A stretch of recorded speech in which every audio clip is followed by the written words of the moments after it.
The 16th Night. Sloshin'. Of course Marmaduke grew well again, and back from Uncle Roger's came Jehosophat and Hepzebiah.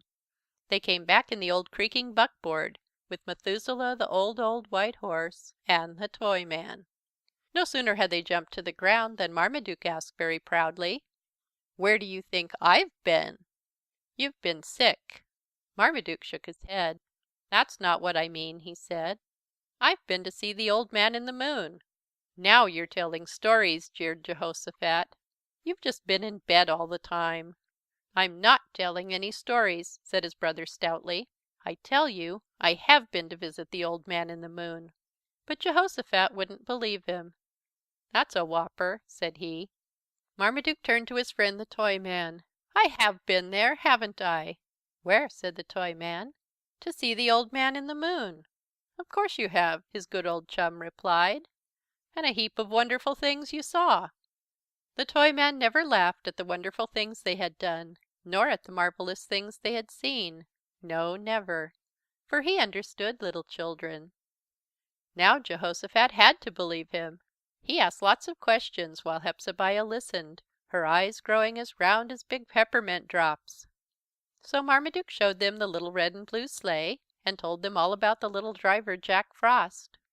And he didn't forget about old Black eyed Susan's great jump, nor the gold pennies either.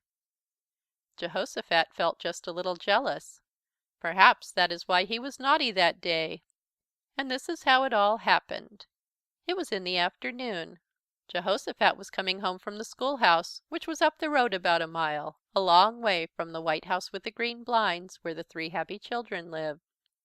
With him walked four of his friends: Sophy Soapstone and Sammy Soapstone, who lived on the farm by the old canal; Lizzie Fizzletree, who lived on the turnpike; and Fatty Ham, who lived by the river road. Sammy Soapstone had blue eyes and tow hair which stood up straight on his head. It was as stiff as the currycomb with which the Toyman brushed the horses. Sophy Soapstone had blue eyes too, and two neat little pigtails down her back. But Lizzie Fizzletree had black eyes and hair that stuck out in all directions. She had more safety pins on her dress than a neat little girl should ever have, and her stockings were forever coming down. Fatty Ham was so round and so plump that he looked as if he had pillows under his clothes. And though he was only 12, he had two chins. Every once in a while he would eat so much that a button would pop off. He was eating apples now. 1, 2, 3, 4, 5 he ate. He did not offer one to his friends, not even the core. Another apple he took. That made 6. Pop went a button, and splash! It landed in a puddle of brown water. For 3 days it had rained, washing the white snow away. The ruts in the road were full of these puddles, nice and brown and inviting. Sammy's eyes and Jehosophat's eyes followed the button as it landed in the water, making little rings which grew larger all the time. "Let's slosh," said Sammy. "Let's!" cried Lizzie Fizzletree. "It's lots of fun, sloshin'." Into a big puddle marched Sammy Soapstone, and after him marched Lizzie and Sophy, and at the end of the procession waddled Fatty. Slop, slosh, they went through puddle after puddle. Glorious fun it was. Showers of spray flew all over the road. But Jehosophat walked on ahead in the middle of the road. Hadn't his mother told him particularly not to get his feet wet? "Come on in, it's fine," they all shouted at Jehosophat.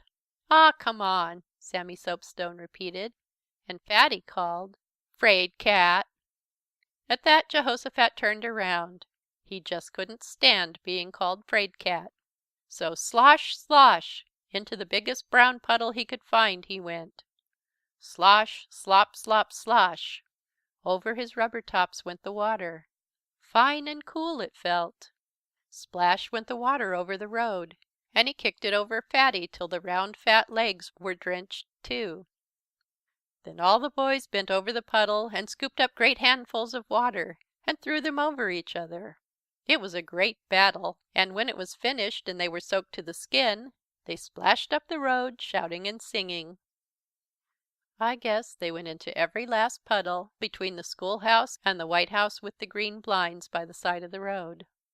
They had reached it now. All of a sudden Jehosophat felt very funny near the pit of his stomach. Something was sure to happen now. In front of the house marched Mr. Stuck-up the Turkey. His chest was stuck out and his tail feathers were spread out too, like a great big fan. He was having a lovely parade all by himself. "Rubber, rubber, rubber," he gobbled. Jehosophat looked down at his feet. He felt guilty, but he thought it was very mean of Mr. Stuck-up to call attention to his wet rubbers that way. "Keep quiet," Jehosophat shouted. "You don't need to tell on me." "Rubber, rubber, rubber," gobbled Mr. Stuck-up just the same.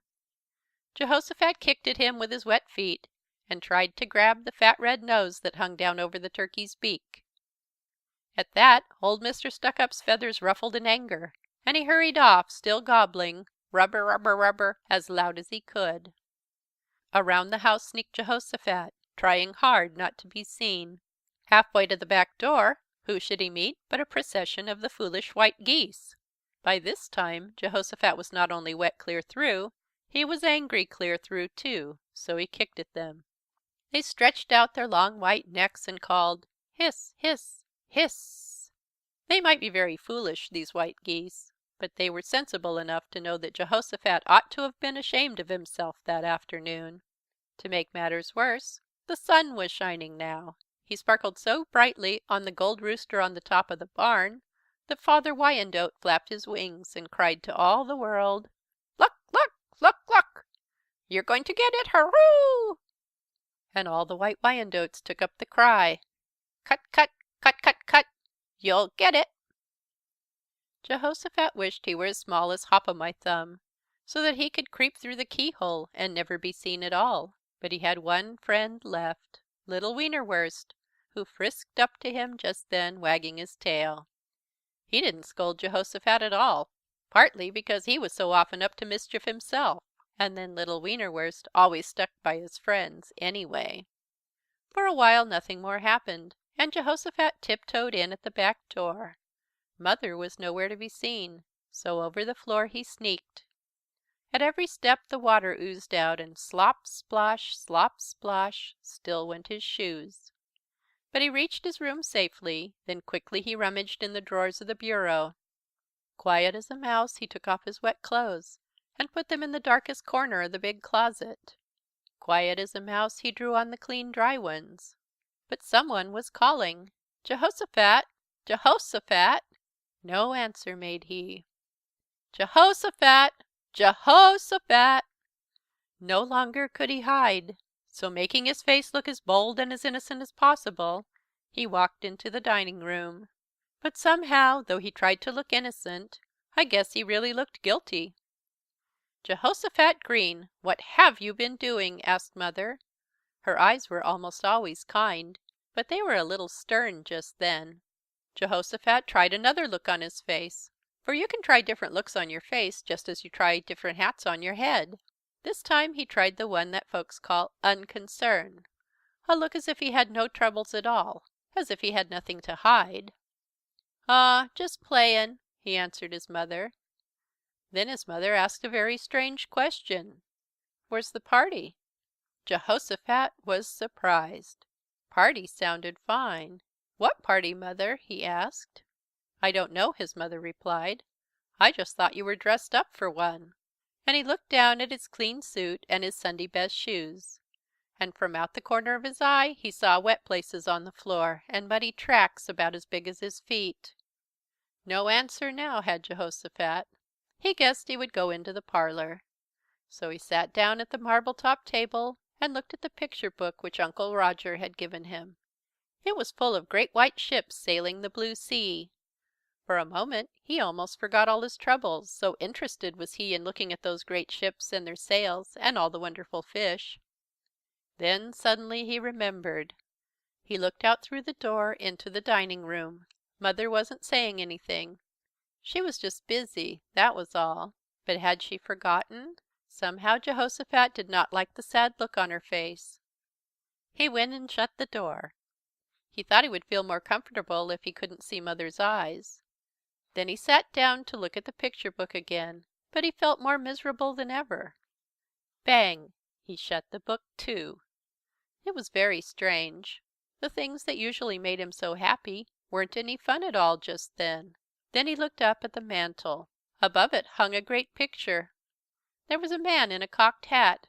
He had on a fine uniform and he rode a tall white horse. Jehoshaphat knew very well who that was.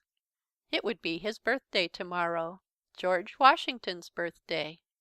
The teacher had told them all about it that very afternoon. She had told them a story, too, about a hatchet and a cherry tree. And a lie. The man on the horse looked down from the picture. The eyes were very stern. A lie! Yes, that was just what he had told to Mother. He had told a lie and acted a lie. Though there was no one else in the room but the great man in the big picture, Jehoshaphat's cheeks grew very red. A lump came into his throat. Now he could never be president, nor have a sword, and ride a big white horse, and call "Forward March" to the whole army. No, never. To the window he went and pressed his nose against the pane. The clouds were grey. It all seemed very dark and not at all cheerful as the world ought to be. Once more he looked up at the picture. And as he looked at the eyes of the man in the picture, they told him to do something. He decided to do it. And as soon as he decided he felt better. Not all better, but better. And out into the dining room he marched. He had to close his fists tight, for it is very hard sometimes to tell people you've done wrong to them, especially if they are people you love. "Mother," he said, not very loud. She looked up. "Yes?" "Mother, I—" He stopped. Mother looked up. She saw his lip tremble a little, and wanted to take him in her arms. But she didn't just then. He must tell what he had to tell first. "Mother, I told a lie. I got my feet wet sloshin', and I said I was playin' when I changed my clothes, and I'm sorry and I'll never do it again." Then Mother did take him in her arms, and she kissed him and hugged him too. Well, I love my little boy all the more for this. It was very wrong to disobey, worse still to tell a lie. But it was hard to tell me your own self about it, and you were brave. So she kissed him, and her eyes weren't sad any more. End of the 16th night. The 17th night. The circus comes to town. Mother and Father Green were fast asleep in the white house with the green blinds. The Toyman was fast asleep too. Rover and Brownie and Wienerwurst lay curled up in their kennels with their eyes tight shut. On their poles in their house all the White Wyandottes perched like feathery balls, their heads sunk low on their breasts. On the roof cuddled the pretty pigeons, all pink and gray and white.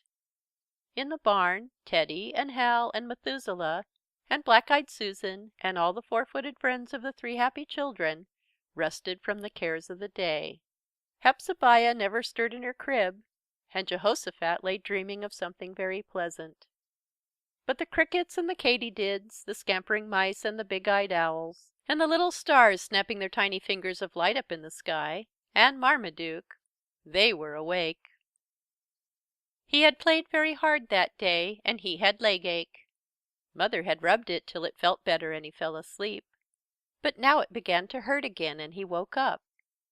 The little clock with the wise face on the mantel struck, not 7 times, but 4. It was long past midnight. It was 4 o'clock in the morning. But Marmaduke didn't call his mother. He thought that it would be too bad to wake her up from that nice sleep. So he just tried to rub his leg himself. It was then that he heard that far off noise like a rumble of thunder. But it wasn't thunder. It was something rolling over the bridge down the road. Marmaduke sat up in bed and looked out of the window into the dark shadows of the trees. There was another rumble, and another and another. There must be, oh, so many wagons rolling by in the night. Then he heard the sound of horses' hoofs on the road, the clank of rings and iron trace chains. He rubbed his eyes this time and looked hard out into the darkness. Yes, he could see the tops of the big wagons moving slowly past, under the trees and over the road. It was a strange procession, and he just had to jump out of bed, forgetting all about his leg ache. He ran to the window, pressing his little turned up nose against the panes. Though it was dark, still it must have been near morning. The moon was just going down behind the church with the long white finger, that finger which always kept pointing at the sky.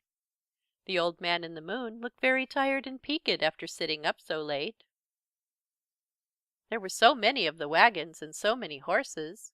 They must stretch way back to the schoolhouse and miles beyond that, Marmaduke thought. The horses seemed very tired, for they plodded along slowly in the dark, and the drivers almost fell asleep, nodding on their seats. They looked just like black shadows. Under the axles of the wagons were lanterns, swinging a little and throwing circles of light on the road. Now and then one of the drivers spoke roughly to the horses, and sometimes Marmaduke heard strange noises like the sleepy growls of wild animals. Perhaps they were in those wagons. Then Marmaduke laughed. He knew what it was. They were circus wagons. The circus was coming to town. The Toyman had told him all about it that very day. Once one of the animals roared and the others answered back. Their noise was louder than the rumble of the wagon wheels on the bridge. Marmaduke was frightened. But the roaring stopped, and all he could hear was the noise of all those wheels on their way up the road by the river. Then the last wagon passed and Marmaduke went back to bed and fell asleep. But the long procession rolled on till it reached the church. There was a large field nearby. Into it the wagons turned and all the horses were unhitched. Then the cooks started fires in the stoves on the cook wagons, and all the strange men and women had coffee. And then, just as the sun was coming up and the night was all gone, they went to work. Up in the center of the field they raised 3 tall poles. They were almost as high as the long white finger of the church. They drove many stakes into the ground, and around the tall poles they stretched almost as many ropes as there are on a ship. Then they unrolled the white canvas, and when the sun was just a little way up in the sky and the morning was all nice and shiny and bright, the great white tents were ready for the circus. Back in the White House with the green blinds, Marmaduke was eating his oatmeal. He asked a question that he very often asked. "What do you think I saw?" "Another dream?" said Jehoshaphat. "No, it was real," replied Marmaduke. "I saw a lot of wagons, hundreds and thousands, in a big line miles long. And there were wild animals in the wagons." "I'll bet that it was a dream," his big brother insisted. But the Toyman said, "No, it wasn't a dream. It was the circus coming to town." Then Father spoke up. "That's so. I 'most forgot." He looked at the Toyman. "Frank," he said, "I've got to go over to the Miller farm to buy some yearling steers. You'll have to take the youngsters to that circus." The Toyman didn't seem worried about that. He looked just tickled. Like a boy himself, Mother said. So after dinner old Methuselah was hitched up and away they drove, the Toyman, Jehoshaphat, Hepzebiah and Marmaduke, with little Wienerwurst as usual in back. He was very happy, barking at all the carriages hurrying up the road to the circus. They came to the field with the big white tents, and were just going to turn in when they heard music way off in the streets of the town. "Why, I 'most forgot," said the Toyman to Jehoshaphat. "There's the circus parade over on Main Street. In the big city they have the parade and the circus all in one big building, but in the country towns they have the parade first in the street and the performance after in the tents." "Cluck, cluck," he called to Methuselah, and jog, jog, jog the old horse trotted into town. In Uncle Roger's barn the Toyman unhitched him, and gave him some hay, and some oats too, for it was a grand holiday. Then hand in hand the Toyman and the 3 happy children hurried over to Main Street. So many people were crowded on the sidewalk that the children could hardly see, but Jehoshaphat ducked under the stomachs of 2 big fat men and sat on the curbstone, and the Toyman held Marmaduke on one shoulder and Hepzebiah on the other. He was very strong. From their high perch they could look right over the heads of all the people at that great circus parade. Hark! They were coming! First the band. They were dressed in gay uniforms of red and blue, with gold tassels, too, and bright brass buttons. Ahead of them marched the leader of the band, the tall drum major. He had on a high fur cap, twice as big as his head. In his hand he swung a long black cane, called a baton. It had a gold knob on it, bigger than a duck's egg. He raised the cane and the music began. Trat, trat, trat, trat, trat, went the little drums. Boom, boom, boom, boom, boom, went the big bass drum. Hum, hum, hum, hum, hum, hum, sounded the shiny horns. Turloo, turloo, turloo, loo-loo-loo-loo, turloo-loo, gaily whistled the little fifes. Then they all sounded together in a great crash of music that made all the people happy and excited, and they almost danced on the sidewalk. And all the time the tall drum major kept twirling that baton with the gold knob on it, till Jehosophat's eyes most popped out of his head. My, how he could twirl it! But other wonderful things were coming now, marching by very swiftly. Ladies on horses that pranced and danced. Cowboys on horses that were livelier still. A giant as tall as the big barber's pole, and a dwarf no higher than that tall giant's knee. And great gray elephants, all tied together by their trunks and their tails, and zebras like little horses painted with stripes. And cages on wagons, full of funny monkeys making faces at all the people. And lions and tigers, walking up and down and showing their sharp teeth. Then something happened. One of the circus men must have been sleepy that morning, for he hadn't fixed the lock on that cage just tight. And the big tiger felt very mean that day. He snarled and he snarled, and he jumped at the bars of his cage. Open came the door. Out leaped that wicked tiger right on the street, and the people ran pell-mell in all directions. The two fat men were so frightened that they fell flat on their stomachs. The barber shinnied up his pole and hung on for dear life to the top. The baker man tumbled into the watering trough, and all the rest rushed higgledy-piggledy into the houses and stores. The Toyman picked up Hepzebiah, Marmaduke, and Jehosophat, hurried them into the candy store, and shut the door tight. It was full of beautiful candies, chocolate creams and peppermint drops, snowy white cocoanut cakes, black and white licorice sticks, and cherry red lollipops. But the three children never noticed those lovely candies at all. They just looked out of the glass door at that tiger, walking up and down the street, a-showing his teeth and a-swishing his tail. The tiger looked at all the people behind the windows and doors. They were all shivering in their boots, and he didn't know which one to choose. Then he looked up at that man on the barber pole, and he was shivering too. Then all of a sudden the tiger stopped. Grrrrr! He saw the butcher shop. The door was open. Some nice red pieces of beef hung on the hooks. He licked his chops and ran into the shop and jumped up at the first piece of beef and ate it all up. He never saw the stout butcher, who was hiding under the chopping block. The butcher's face was usually as red as the beef, but now it was as white as his apron, and his feet were shaking as fast as leaves in the wind. But just as the tiger was gobbling the last morsel up, down the street galloped a cowboy on a swift horse. He stopped right in front of the butcher shop. Out went his hand. In it was a rope all coiled up. Around his head he twirled it in great flying loops. Then he let it fly. And it fell around that wicked tiger's head and neck just as he was finishing his dinner. Then the circus men came with big steel forks. And they ran at that tiger and they tied him all up in that rope very tight, and put him back in the cage on the wagon, while he growled and growled and growled. So the parade started again, and all of the people came out of their hiding places. All but the fat men, who hurried off home as soon as they found their breath, and the old ladies, who said they guessed they'd go to the missionary meeting after all. A circus parade was too heathenish. Soon it was all over. and the rest of the people hurried off to the field with the big white tents. And what they saw there we will tell you tomorrow night. End of the 17th night. The 18th night. The Jolly Clown. Marmaduke was lost. There was such a crowd around those tents. He wriggled between lots of pairs of legs, but nowhere could he find the Toyman's. Near the door of the tent stood a man with a big black mustache and a silk hat on his head.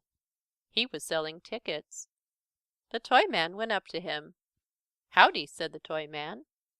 "Howdy, pardner," replied he. "I'd like 4 tickets. Here is the money. 1 whole ticket and 3 half tickets, too." The man counted the money and gave him the tickets. Then the Toyman asked, "Did you see a little boy 'bout this high with a little yeller dog?" The man with the big black mustache and the tall silk hat shook his head. "Sorry I can't oblige you, pardner. I've seen lots of kiddies, but nary a one with a yeller dog." "Well then," said the Toyman, "will you kindly show these youngsters to their seats while I look for that little lost boy and his dog?" "Certainly, be most pleased," was the answer, for all circus men are very polite on circus day. So the man with the black mustache and the tall silk hat called a man in a red cap. Jehoshaphat took Hepzebiah by the hand, and the man in the red cap led them into the big tent. He showed them their seats, and they sat down in the very front row. Outside the Toyman kept looking, looking everywhere. There was no sign of Marmaduke's tow head, nor of little yellow Wienerwurst. They were on the other side of the tent, outside too, mixed up with men and women they didn't know, and hundreds of boys and girls. They could see other men, too, with striped shirts and loud voices, standing in small houses.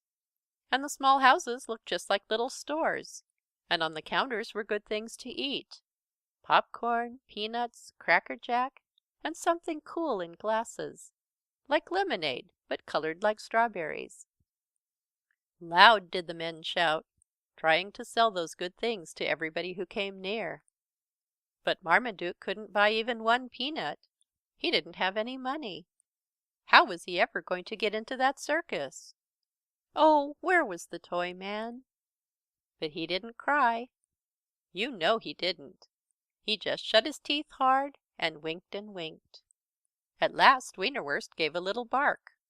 He saw a little hole, and Wienerwurst always liked little holes. It was under the tent and just his size. Right into it he crawled. All Marmaduke could see of his doggie now was his little tail, like a sausage. The rest of him was under the tent. Thump, thump, thump went the tail, and Marmaduke knew it must be pretty nice inside. Then the tail too disappeared, so down on his stomach went the little boy and crawled right in after his doggie. The tent had several big rooms, and he was in one of them. On every side were big cages with iron bars. "Grrrr," went something in one of the cages. "That wicked runaway tiger." Marmaduke ran past all the cages very fast until he came to another room. In it were lots of queer funny people. He heard another voice, not like the runaway tiger's, but one just happy and pleasant, though very deep. "Well, look who's here," it said. That was a funny thing to say, Marmaduke thought, and he looked up. He had to look up ever so high. There was the tall giant, sitting on a great big chair. Big were his feet and his legs and his hands, and big were his chin and his nose and his hat. Still he didn't look cross like the giants in the story books, just nice and kind. Marmaduke stared up at him, and he smiled down at Marmaduke. It was very hot, and the big giant took off his hat to wipe his forehead. He set his hat down. He didn't look where he put it, and it went over Marmaduke's head and nearly covered him up. He couldn't see any sunlight. It was all dark inside that hat. "Let me out!" he shouted, and he heard someone say, "What's in your hat?" "There was a little boy around here," the giant replied. "Maybe I've covered him up." The giant leaned down and picked up his hat and took it off the little boy. Very glad was Marmaduke to see the light once more. The giant bowed low to apologize, and the great chair creaked. "Very careless of me," he said. "1,000 pardons, sir." Marmaduke felt very happy. It was fine to be called "sir" by a great big giant like that. Then he felt himself being lifted up, and there he sat on the giant's knee. The giant told him a story and gave him a big ring from his finger. It was so large that Marmaduke could put his whole arm through it. Then another voice spoke. It was a little tiny voice this time, no bigger than a mouse's squeak or a cricket's good night. Marmaduke looked down from the giant's knee. "Hello, little fellow!" squeaked the funny little voice. No, it was not Jack Frost. It was a dwarf, all dressed in a crimson velvet gown, with a gold crown on her head. The top of the crown wasn't even as high as the giant's knee. My, but she was little! Marmaduke was just going to say, "Little, huh! I'm as big as you are," but he didn't. That wouldn't have been quite right when all these circus people were so very polite to him. So all he said was, "Good afternoon." And the little tiny lady in the crimson gown gave him something too, a silver button from her dress. Then the giant handed him over to a lady who sat next.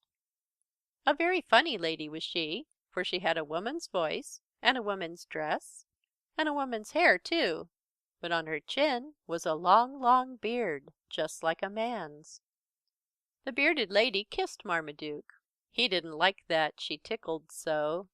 He didn't go very near the one who sat next, yet she was a very pretty lady with blue eyes and golden hair. But around her arms and neck, instead of necklaces, were curled up snakes. "They won't bite, little boy," she said, smiling. "Look out for the snakes in the grass, but don't mind these. They can't hurt you at all." With that she handed him some candy.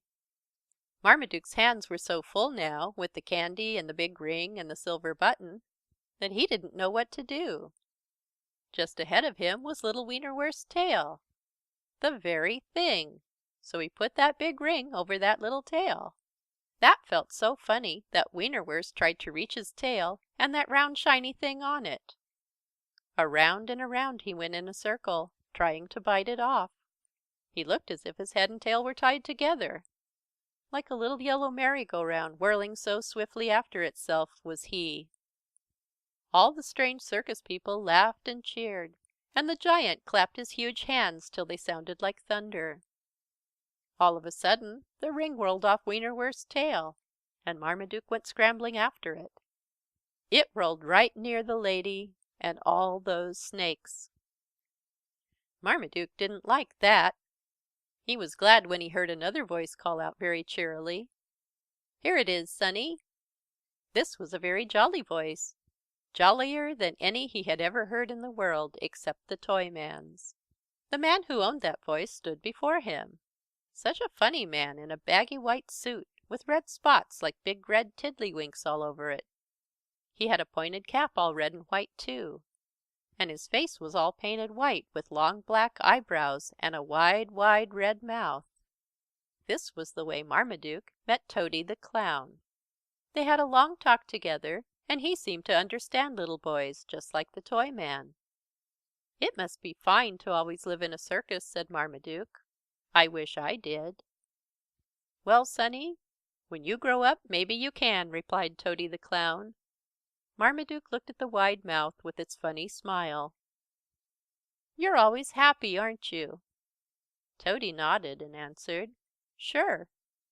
Anyway, almost always. Don't you ever feel cross or have any troubles?" Tody threw back his head at that and laughed way out loud. "Sure I do," said he. "A heap of troubles, but I just think of all the little girls and boys like you that I've got to make happy. Then I try hard to make 'em laugh and—" "And what?" "Why, all my troubles fly away quick as a wink," laughed Tody.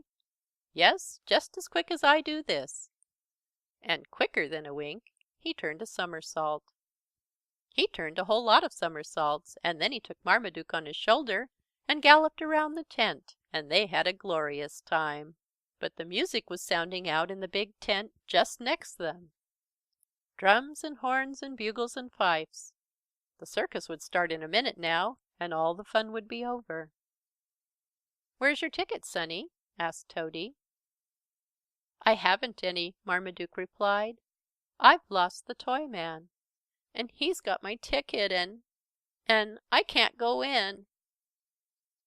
"Don't you worry about that.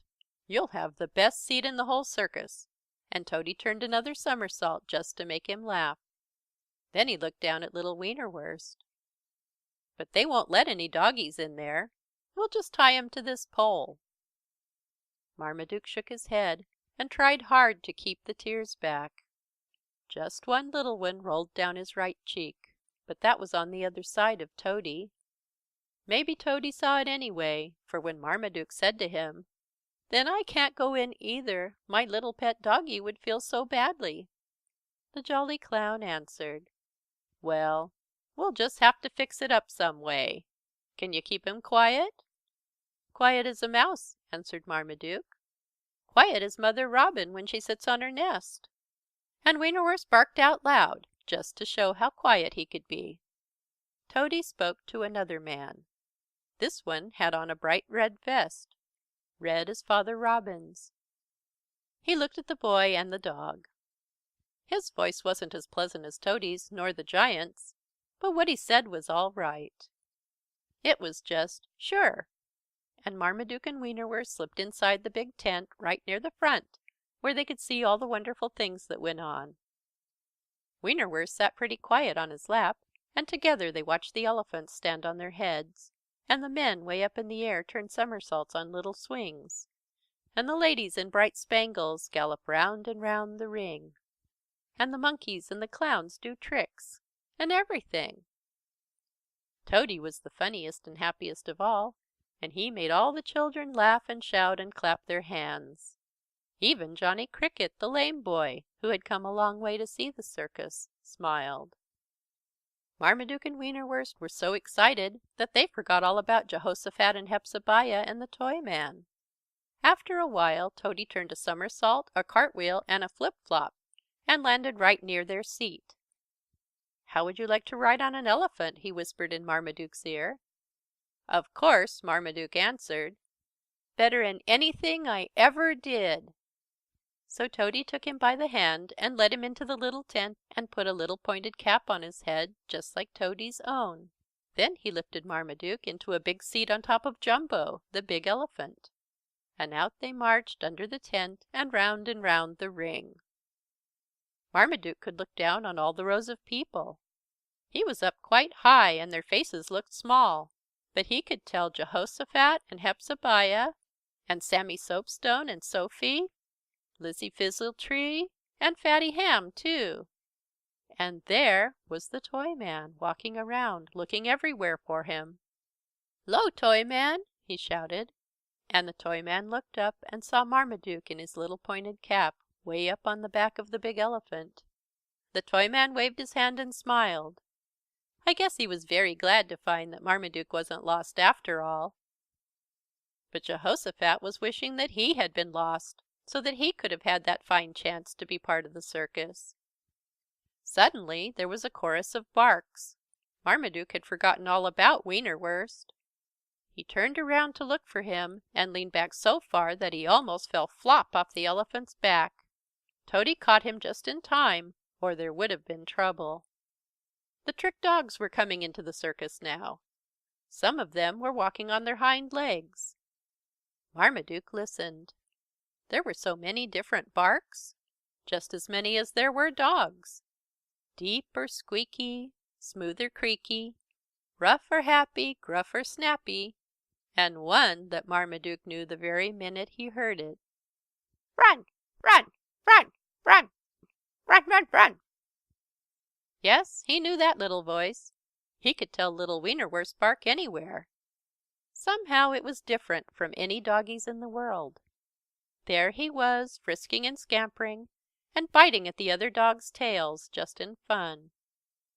"Run! run, run!" And that is just what they did, right into the circus ring, where the man in the red cap held out big hoops of paper above the dogs' heads. The first dog jumped through one hoop, and the second dog jumped through another. Then the man in the red cap held up a third hoop, bigger than all the rest. Another dog, a long, tall greyhound, got ready to take his turn. But I guess Wienerwurst decided all of a sudden that he wasn't going to be left out. He just gave the tail of that big dog a little nip, and when the big dog turned around to see what was the matter, why, Wienerwurst jumped through the hoop all by himself. So pleased was he that he ran round the ring, looking up at the people in their seats with his little pink tongue hanging out in delight. A great doggie was Wienerwurst. But soon it was all over, and the people left their seats and walked out of the tent to their homes and their suppers. Tody the Clown just wouldn't let Marmaduke and little Wienerwurst go. He invited them, and his brother and sister and the Toyman too, to have supper in the tent. At a long table they sat, with Tody and the big giant, and the little teeny dwarf, and the lady with the long, long beard, and the lady with the necklace of snakes. But she put the snakes away, and Marmaduke wasn't afraid at all. Tody the Clown sat by his side and kept his plate full, and his cup full too. He didn't forget little Wienerwurst either. He had a nice big bone all for himself. But the time came to say good-bye, which they did, to one and all of the kind circus people. Tody the Clown didn't kiss Marmaduke. He just shook hands. Marmaduke was glad of that. He felt like a real man now. For hadn't he been part of a circus and ridden on an elephant? I guess so. All Tody said to him was, "Good-bye, pardner. You just keep smiling and make people happy, and you'll be a circus man too one of these days." So the Toyman hitched up old Methuselah, and the three happy children rode home together, falling asleep in the buggy before ever they reached the White House with the Green Blinds by the side of the road. When you visit that place, ask Marmaduke to show you the silver button and the big giant's ring. He keeps them still in his little bureau. But the candy was gone, oh, long ago. End of the 18th night. The 19th night. Wienerwurst's brave battle. Mr. Sun must have known that it was Jehoshaphat's birthday. He made it so bright, not too sunny, nor yet too cool. The three children, Mother, Father, and the Toyman were all crowding about something which stood in front of the barn. The three tails of the three doggies wagged as if they thought it was fine. Mr. Stuckup came to take a look. So did Miss Crosspatch and the Wyandottes, and the pigeons flew down from their house on the roof and perched on its seat. It was something for Jehoshaphat, of course. It was his birthday. And he had tried hard to be good ever since he had had that talk with the tall man on the white horse in the picture. It was something he had always wanted, a little cart with a real live pony in the shafts. And the pony was all dressed in new harness, spick and span and shiny. Not very tall was the little pony. His ears twitched just on a level with Jehoshaphat's head. Jehoshaphat put his arm around his neck and patted his black coat, which was almost as shiny as the harness itself. He looked at the tail. It was nearly a yard long and very thick. That pony was certainly handsome. And Father had given him, cart harness and all, to Jehoshaphat for his birthday. For his very own, to keep just as long as the pony lived. And that was the finest present any boy could have, ever. The name was a very important matter. The boys each had a dozen they could think of, but Mother and Father and the Toyman couldn't think of any. At least they wouldn't give any suggestions. They thought it was Jehoshaphat's right to name his own pony. It was settled at last, Little Geeup.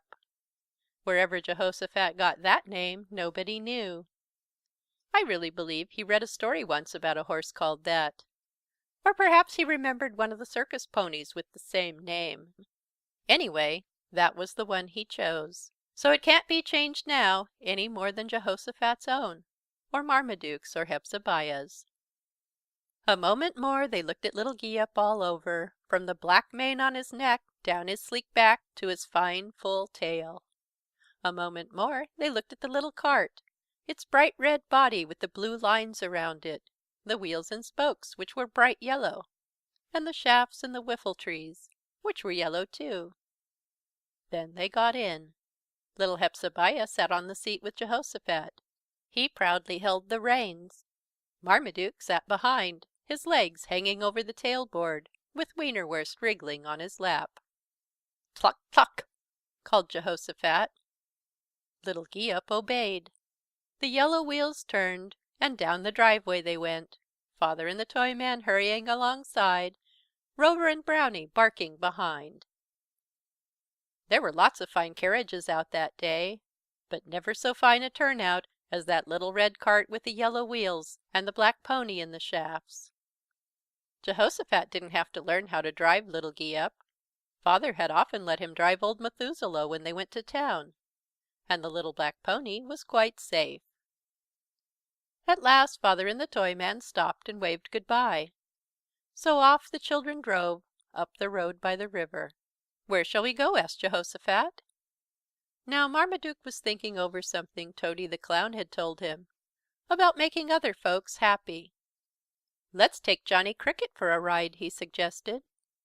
The driver agreed, so they turned from the road by the river and drove up a lane. At the end was a house. It was a very small house and a poor one too. Here lived Johnny Cricket, the lame little fellow, who never could run or play like the three happy children. There wasn't much furniture in his home, nor much money either, hardly enough to buy him new crutches, to say nothing of toys that little boys like. "Whoa!" called Jehoshaphat in front of the gate. Then he got out and knocked at the door. It opened. Johnny's mother was there. Jehoshaphat took off his hat. "Good morning, Mrs. Cricket. Can we take Johnny for a ride in my new cart?" "Of course," replied she. "My, won't Johnny be glad to go for a ride in that pretty cart? He's been very lonesome."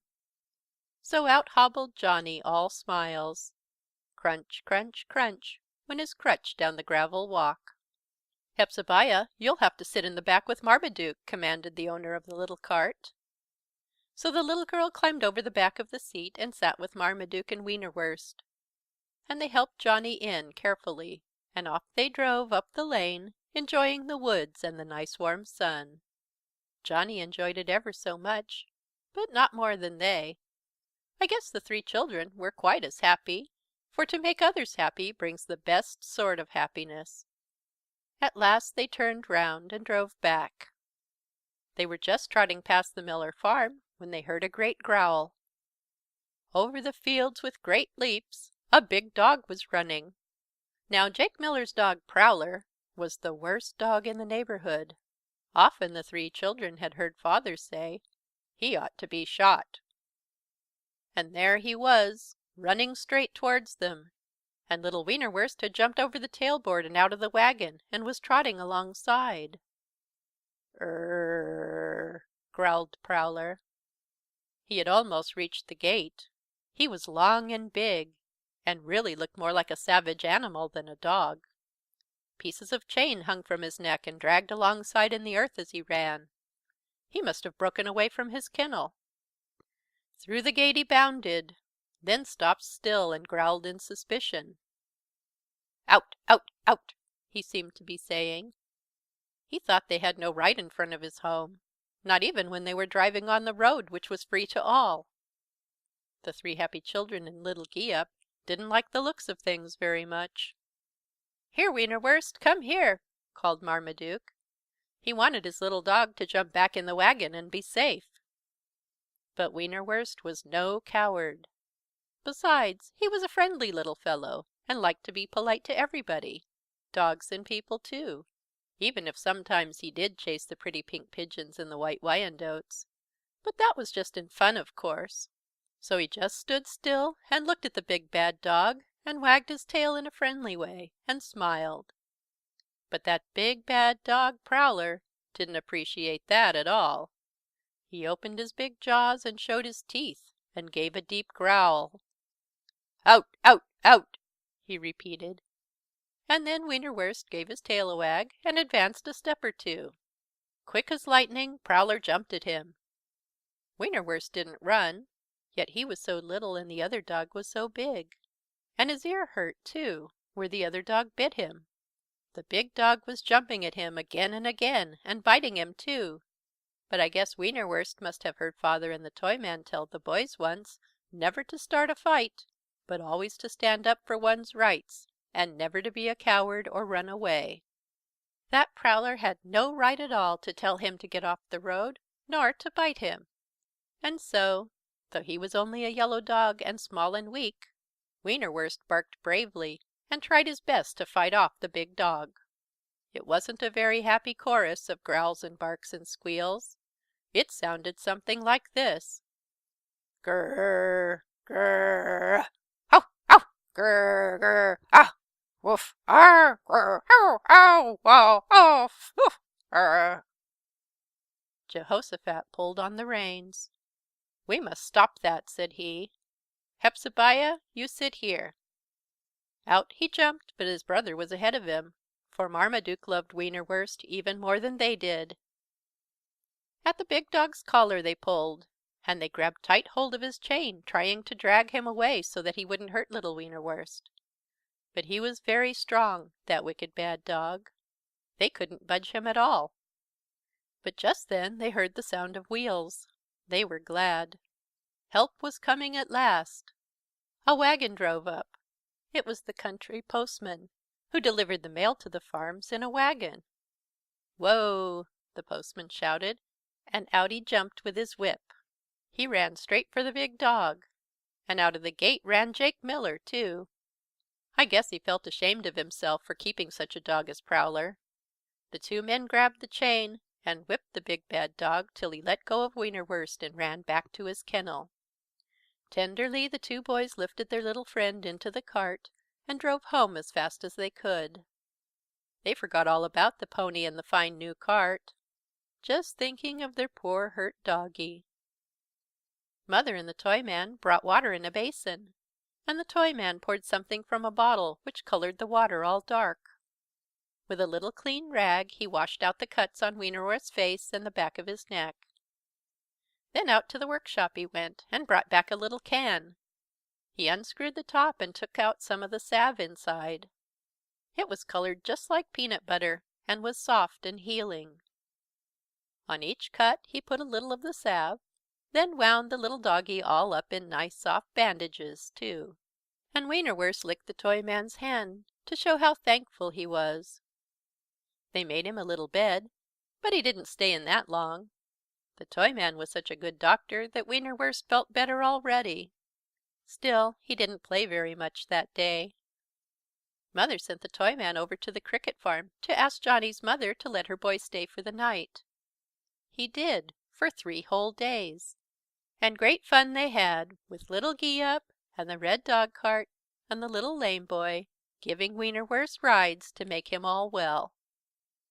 And Father and the Toyman made Jake Miller chain up the wicked dog. Very tight this time, with a chain that would never break. And soon that bad dog died, which was a good thing too.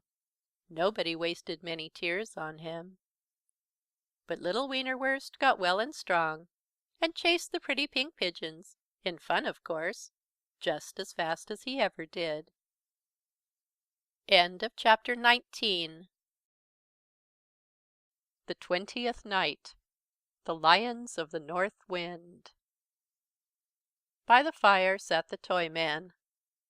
He must have been seeing things in the flames, for he kept looking, looking all the time. He was all alone, for Father and Mother Green had gone to town to see a fine wedding. It was not often that they stayed out so late, but this was a grand event, and they knew the 3 happy children would be safe in the Toyman's care. They were all in the next room. Jehoshaphat and Hepzebiah were sound asleep, but not Marmaduke. He was sitting up, a little bit of a fellow in a big bed. Outside, old Giant North Wind roared and roared.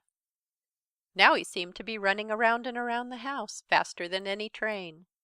Now he stopped to knock at the door and bang at the window panes.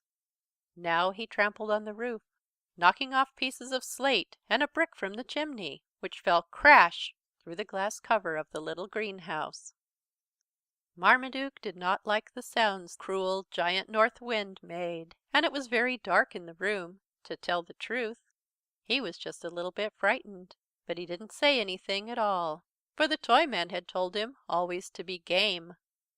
That was a funny word, but Marmaduke knew what it meant. A brave little boy must not cry, even if he is afraid. Still the Giant North Wind kept running round and round the house with great leaps. And the windows creaked, and the trees thumped the house with their branches. Suppose the giant should break in and carry him way, way off! The door of the next room was open. Through it he could see the bright fire. Higher and higher leaped the flames, as if they wanted to jump up the chimney and join the North Wind in his mad race. Very comfy and bright looked the fire. Very funny were the shadows on the wall, dancing and bowing to each other and jumping up and down like jacks in the box. One shadow was like a man's, as tall as the ceiling. Had Giant North Wind gotten in the house at last? Marmaduke shivered and crept out of bed, and hurried into the next room. He kept as far away from that giant shadow as he could. But he never cried out. He was very brave. On and on against the wall he tiptoed towards the chair by the fire, where the Toyman sat, thinking his strange thoughts. The Toyman felt a tug at his sleeve. He looked around. There stood Marmaduke, pointing at the shadow. That shadow was so big, and Marmaduke was so small. "Don't let him get me!" the little boy cried.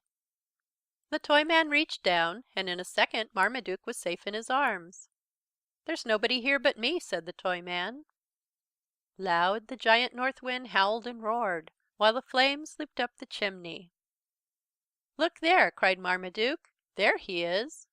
And again he pointed to the shadow on the wall. "The Giant North Wind has got in our house!" But the Toyman only laughed, hugging him tighter. "That's not old North Wind. That's only my shadow," he explained.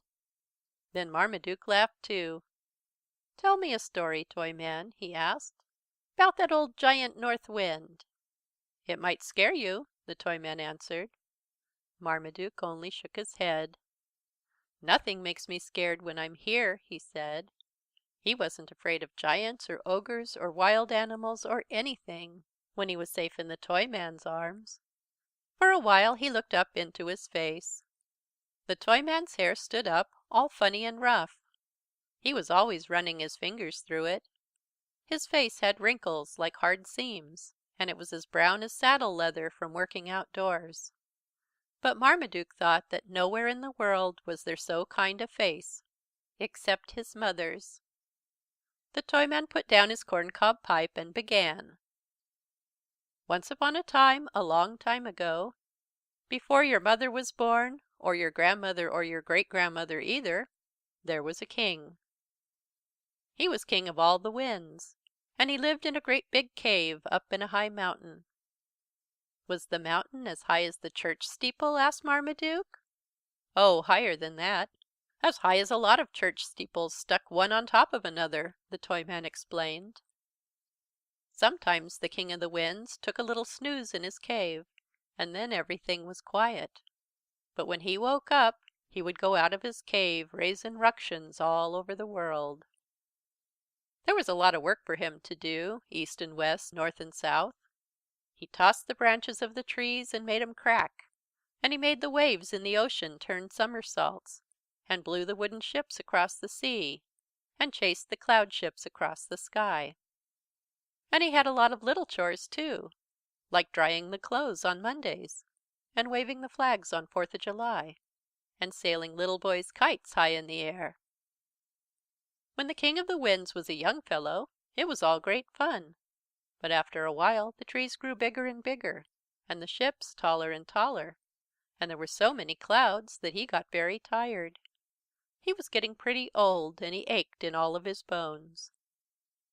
So he said to himself, said he, "I'll let the kiddies do the work, and rest for a spell in my cave on the mountains."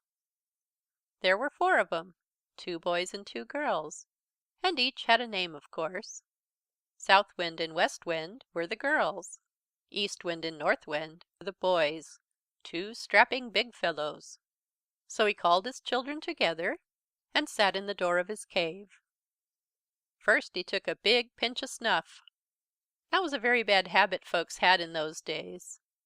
"Kerchoo!" he sneezed, and blew 2 big clouds out of the sky. "Kerchoo!" he sneezed again, and turned upside down a whole fleet of ships in the ocean. "Kerchoo!" he sneezed a 3rd time, and blew off the roofs from all of the houses in the city 100 miles away. When he was all through his sneezing, he said to his children, "Get ye out to the 4 corners of the earth and take up my business." Now for a cane the old King used a tree with the branches pulled off. He picked it up and pointed to the south. "South Wind, you go there." She was a pretty little thing, with blue eyes and roses in her hair, and she answered him sweet as you please, "All right, Daddy," and out she danced. Then with the big tree cane the old King pointed to the west. "West Wind, there is your place," he said. A very pretty girl, too, was West Wind, with kind eyes and a soft smile. Her voice was soft and low, and she answered in a whisper, "Good bye, Daddy dear." She kissed him on the forehead and floated away to her new home in the west. Then the 2 boys came before the old King. The big tree cane pointed east. "Get to work over there, East Wind," commanded the old King.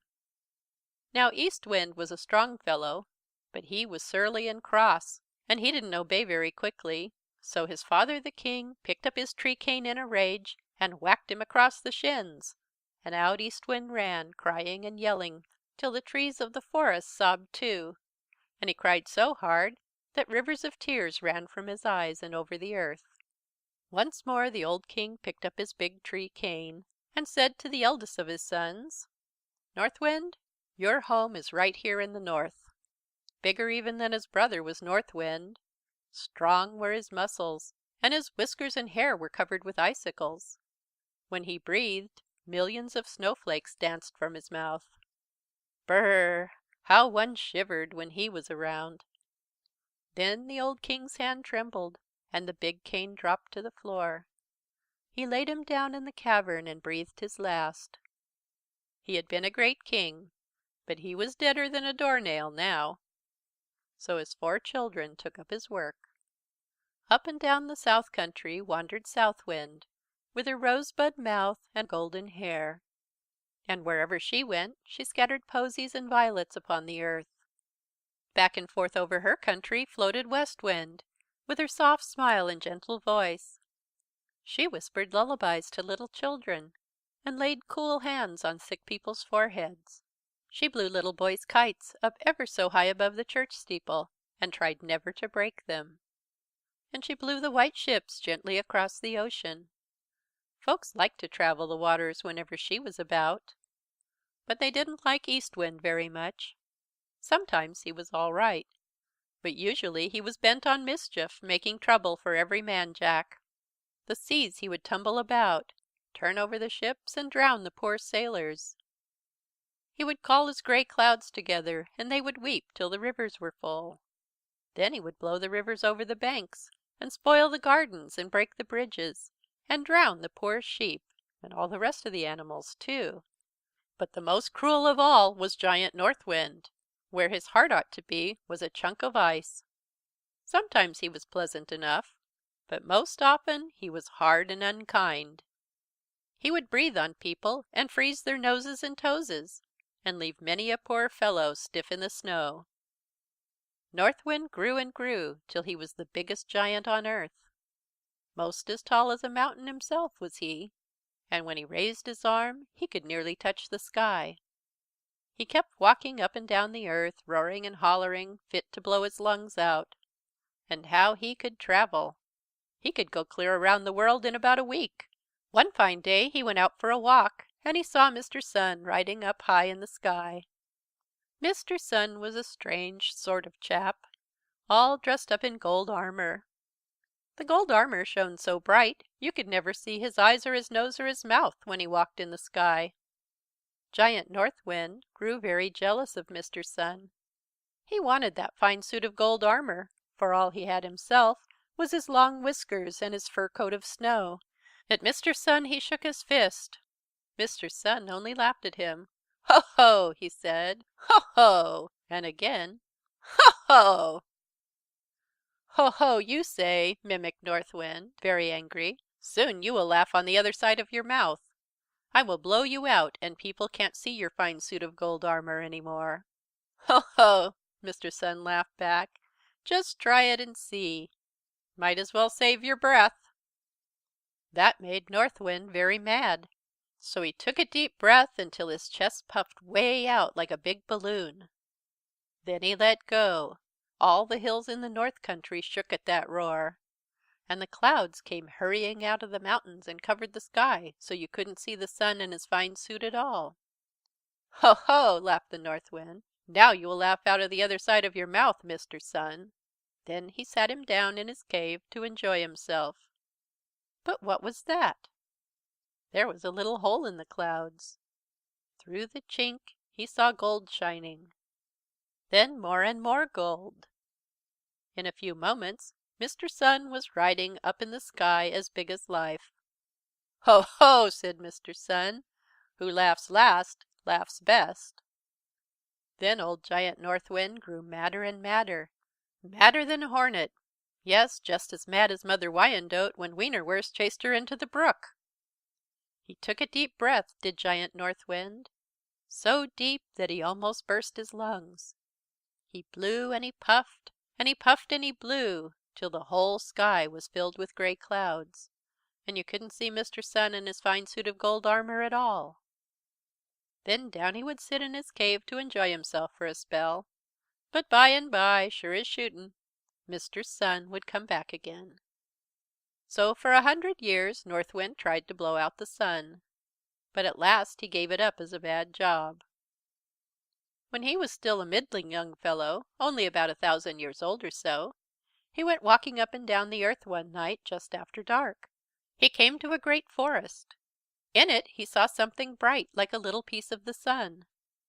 Now he was taller than the tallest tree in the forest, so he got down on his knees to peek between the trunks and see better. People were sitting around the bright little piece of the Sun and warming their hands and cooking their supper. Of course it was only a merry fire, but Giant Northwind was sure it was a piece of the Sun that had fallen on the earth. He had been so busy trying to blow him out of the sky that he hadn't noticed these little fires much before. But he had grown very cross as he knelt there, looking through the trees, and he said to himself, said he, "Ho, ho! That's one of the Sun's children. I'll blow that out anyway." And he took a deep breath and puffed his cheeks out. "Whoo!" he breathed on that little piece of the Sun. But the little fire just laughed and leapt higher and higher. So he took a real deep breath this time, till he filled all his chest, and it stuck way out like the strong man's in the circus. "Whoo!" he roared. But the little flames just danced in the air, as bright and merry as could be. The more he blew the bigger grew the fire, and the sooner the people had their suppers. Then for years and years the old giant stamped up and down the earth, trying to put out those little pieces of the Sun, and he couldn't do it at all. Like their father the Sun, the little fires just laughed at him. At last Northwind said to himself, said he, "I know what I'll do. I'll get me some big gray wolves to put out those fires." So a-hunting he went up into the biggest forests of the world, so dark that people called them the Forests of the Night, and they were full of fierce gray wolves. With his strong hands he caught 100 wolves and drove them back to his cave. Then one dark night, when the people were sitting around their fires so cozy and nice, he untied the wolves and roared out, "Wolves, put out those fires!" And the fierce gray wolves ran out of the cavern and snapped and snarled at the little fires. But they couldn't put them out, so back they came to the cave, with their tongues hanging out and their tails between their legs. "Good for nothings!" roared the Northwind. "I'll get me some tigers." Again he went stalking over the earth till he reached the great deserts, which the people called the Deserts Without End. Here he caught 1,000 fierce tigers and drove them back to his cave. The next night, while the people were talking and singing around the little fires, he let the tigers loose. "Tigers," roared he, "put out those fires." They ran out of the cave, making a terrible noise, and they raced up and down the earth, with their sharp teeth gleaming and their tails lashing. At the fires they snarled and growled and roared, and tried to beat out the flames with their paws. But they were only burned for their trouble, and so the tigers too slunk back to the cave, with their heads hanging down and their tails between their legs. Once more the Northwind stalked forth, and hunted through the highest mountains he could find, so high that people called them the roof of the world. 10,000 lions he caught, the fiercest in all the earth. He tied them together by their tails, 10 at a time, and drove them back to his cave. And he sent them out too. "Lions, put out those fires." Such a terrible roar those lions roared that the whole earth shook. Through the forest they raced, leaping through the wild tree tops, lashing their tails and shaking their shaggy manes. And they leapt at the fires, but they couldn't do any better. Those big lions just couldn't put the little fires out. Beside himself with rage was old Northwind now. So he sent them all out, wolves and tigers and lions wild, and he rushed on at their head. But never, never can they put the little fires out, so you needn't worry at all. The Toyman stopped, and Marmaduke listened. Hark! Yes, there were the grey wolves now, howling down the chimney. There were the wild tigers, snarling at the window panes and leaping at the door. Hark! How the knobs rattled! And there were the wild lions, rushing and roaring through the tree tops. And round and round and round the house raced old Giant Northwind himself. But all the while, in the fireplace, the little red flames danced merrily, never afraid at all.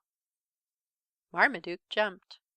Something was whining and scratching at the door. Was it a wolf? The voice he heard was too small and weak. He knew who that was.